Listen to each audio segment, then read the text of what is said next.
शुभम जायसवाल नाम बहुत चर्चा में है और उनके सीए विष्णु अग्रवाल के यहाँ भी 140 प्रपत्र जो है जारी किए गए हैं। शुभम जायसवाल की जो फर्में हैं दो, शेली ट्रेडर्स और न्यू वृद्धि फार्मा, इसके ऑडिट का काम विष्णु अग्रवाल जी ने किया है। कहीं सीए साहब की कोई गलती या त्रुटि भी नहीं पाई गई कि उनको अगर त्रुटि पाई जाती तो उठा ले जाते ईडी वाले। वो सुबह आपका पोस्ट पड़ रहा था, ये मलाई खाने वाला है शुभम जायसवाल का, ये क्या है? तमाम लोगों की संलिप्तता आ रही है, कोई ऐसा नहीं है कि अकेले वही दोषी है। चीजें चल रही है, न शासन को दिखाई दे रहा है, न प्रशासन को दिखाई दे रहा है। ड्रग इंस्पेक्टर लाइसेंस जारी कर रहा है, उन दुकानों के लाइसेंस जारी कर रहा है जहाँ दुकान का वजूद नहीं है। ऐसे लोग भी हमें जो पर्दे के पीछे का खेल खेल रहे हैं, उसको संरक्षण प्रदान कर रहे हैं, उसके कहने पे जो है फर्जी कागजात बना रहे हैं, लाइसेंस दे रहे हैं। ऐसे लोगों पर ईडी की कार्रवाई क्यों नहीं हो रही है? होनी चाहिए। आएंगे, जांच होगी, सब सामने आ जाएगा और समाज को सब पता है कि जिसके घर खाने का ठिकाना नहीं, उसकी हवेली तन गई, बड़ी बड़ी गाड़ियां उसके पास कहां से आ गई। बड़े नाम वाले घबरा रहे हो कि नहीं कहीं हमारा खुलासा न हो जाए, हो सकता है उसकी जान को खतरा भी कि न सामने आएगा, न मेरे नाम का वो नाम को उजागर करेगा, न हम नंगे होंगे। तो खत्म करा दो जहां भी है। शुभम जायसवाल नाम बहुत चर्चा में है और उनके सीए विष्णु अग्रवाल के यहाँ भी 140 प्रपत्र जो है जारी किए गए हैं। विवेक शंकर तिवारी जी हैं और इनसे बड़ा करीब से इस मामले को ये समझ पा रहे हैं, तो इनसे हम जानेंगे पूरा मामला क्या है। ये सीए का नाम जो आ रहा है विष्णु अग्रवाल जी, क्या मामला है पूरा? देखिए, शुभम जायसवाल की जो फर्में हैं दो, शेली ट्रेडर्स और न्यू वृद्धि फार्मा, इसके ऑडिट का काम विष्णु अग्रवाल जी ने किया है। एक जो प्रोफेशनल उनका काम है, सीए हैं, चार्टर्ड अकाउंटेंट, तो उसी क्रम में उनके यहाँ गए हैं अपना, तो ऑडिट किया है इन्होंने फर्म का दोनों। इससे ज्यादा उनका कोई सरोकार नहीं है, कोई लेना देना। कि एसआईटी सोनभद्र ने भी उनसे पूछताछ किया, पूछताछ में कोई चीज ऐसी नहीं मिली, तो वहां भी साक्षी बनाया है इनको, सारे डॉक्यूमेंट उनको अवेलेबल कराए गए। एसआईटी सोनभद्र में भी गया था उनके साथ। उसके बाद कोतवाली पुलिस को भी उन्होंने नोटिस दिया, उनको भी साक्ष्य सारे उपलब्ध कराए गए। ईडी ने उनसे लंबी पूछताछ किया है, 30 घंटे की पूछताछ हुई, पूरे दिन किया, रात किया, फिर दोपहर तक किया। तो वो अपना कनेक्ट कर रहे हैं, जोड़ रहे हैं, एक एक साक्ष्य एकत्रित कर रहे हैं विभिन्न जगहों से जाके। तो उसी क्रम में सीए साहब से भी पूछताछ हुई है, तो कुछ विशेष ऐसा नहीं मिला है उनके यहाँ, और सारी चीजें अप टू मार्क रही हैं, सारी चीजें वैधानिक रही हैं। कहीं सीए साहब की कोई गलती या त्रुटि भी नहीं पाई गई कि उनको अगर त्रुटि पाई जाती तो उठा ले जाते ईडी वाले। तो कहीं कोई गड़बड़ी नहीं है इनके। मामला बहुत बड़ा है। शुभम जायसवाल घर में भी लोग हैं, बड़ी रॉयल चीजें पाई गई, महंगे महंगे पर्स, बहुत कुछ ऐसा था जो उनके घर पाई गई थी शुभम जायसवाल के घर। सवाल उठता है, शुभम जायसवाल है कहाँ? अब ये तो शुभम जायसवाल बताएंगे ना। सोशल मीडिया पर तो कल एक वीडियो भी चल रहा था, काफी तेज वायरल हो रहा था। बात कर रहे थे, बड़ा निश्चिंत थे, निश्चिंत में टहल रहे थे। एक सुबह आपका पोस्ट पड़ रहा था, ये मलाई खाने वाला है शुभम जायसवाल का, ये क्या है? तमाम लोगों की संलिप्तता आ रही है, कोई ऐसा नहीं है कि अकेले वही दोषी है। इतना बड़ा अगर नेटवर्क फल फूल रहा है, वो बाकायदे, और लोगों ने अरबों खरबों की, करोड़ों रुपए की संपत्ति सिपाही के यहाँ से इतनी आलीशान कोठी उसकी मिली है, तो कहाँ से मिल गई? हम लोग सिपाही से ज्यादा अपने प्रोफेशनल वर्क से कमाने वाले हैं, वकालत से अच्छी कमाई करते हैं। हम लोगों की तो हैसियत इतनी नहीं, अभी हम लोग प्रॉपर्टी भी नहीं बना पाए हैं। तो कहाँ से और चीजें चल रही हैं, न शासन को दिखाई दे रहा है, न प्रशासन को दिखाई दे रहा है। ड्रग इंस्पेक्टर लाइसेंस जारी कर रहा है, उन दुकानों के लाइसेंस जारी कर रहा है जहाँ दुकान का वजूद नहीं है, कोई फिजिकल वेरिफिकेशन नहीं है।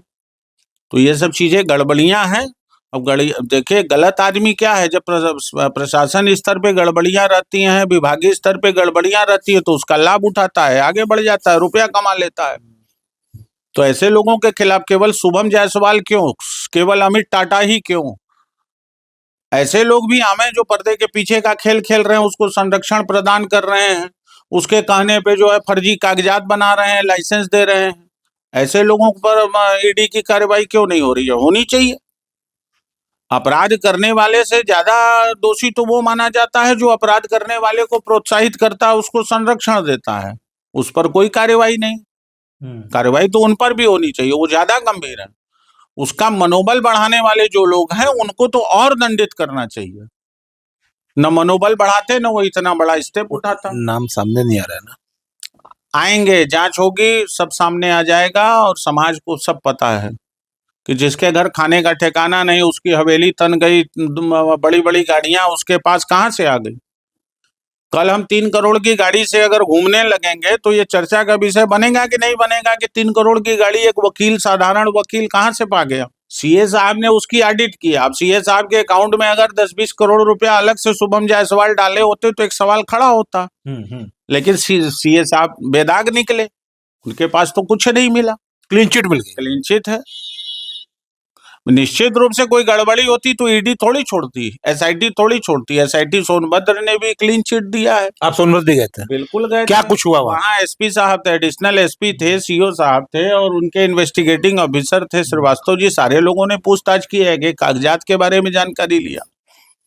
ईडी वालों ने पूरा कंप्यूटर का, तो कहीं विष्णु अग्रवाल की संलिप्तता नहीं है। आखिरी सवाल, पूरा मामला इतना लगातार छापेमारी चल रही है, सब तरफ मामला चल रहा है, जो लाइसेंस दिए उन पे कार्रवाई क्यों नहीं? बिल्कुल होगी कार्रवाई, जो है होना चाहिए।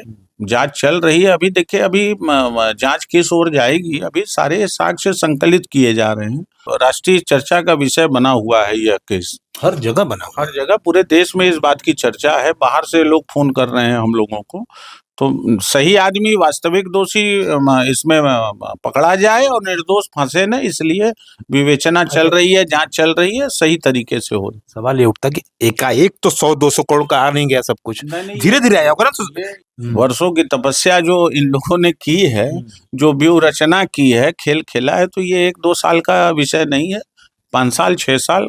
लोग कह रहे हैं कोविड पीरियड से ये मामला ज्यादा उभरा है, उसी समय से ये खेल शुरू हुआ है। मामले में सभी नंगे हैं लगभग।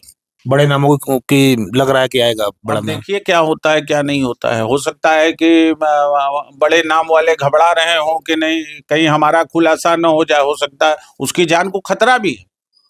ऐसा नहीं है, बहुत लोग दिमाग लगाएंगे कि नहीं ये न रहे और न विकास दुबे वाला संभव है कि विकास दुबे वाला इसकी जान भी चली जाए। शुभम जायसवाल की, हाँ बिल्कुल, बिल्कुल है। लोग अपनी जान बचाने के लिए इसकी जान भी ले सकते हैं कि न सामने आएगा, न मेरे नाम का वो नाम को उजागर करेगा, न हम नंगे होंगे, तो खत्म करा दो जहां भी है। तो ये भी हो सकता है। पुलिस के हाथ लगेगा कि नहीं लगेगा ये निश्चित नहीं है। तो विवेक शंकर तिवारी जी थे, नया मोड़ ये आया है। इनका कहना है कि जो बड़े नाम है उन्हें बचाने के लिए शुभम जायसवाल की जान को भी खतरा हो सकता है, और कई हैं इनका कहना है बड़े नाम सामने आने चाहिए। शुभम जायसवाल एक मोहरा है, जो प्रोत्साहित किए हैं वो नाम कहाँ है। और विष्णु अग्रवाल जी जो उनके सीए हैं, इनका ये मानना है कि ये सोनभद्र भी गए थे, उनके साथ क्लीन चिट दे दी गई है, उनका कोई इसका वो नहीं है, अवैध कारोबार से उनका कोई लेना देना नहीं था। अचूक संघर्ष के लिए एडवोकेट विवेक शंकर तिवारी सर के साथ जितेंद्र यादव, धन्यवाद।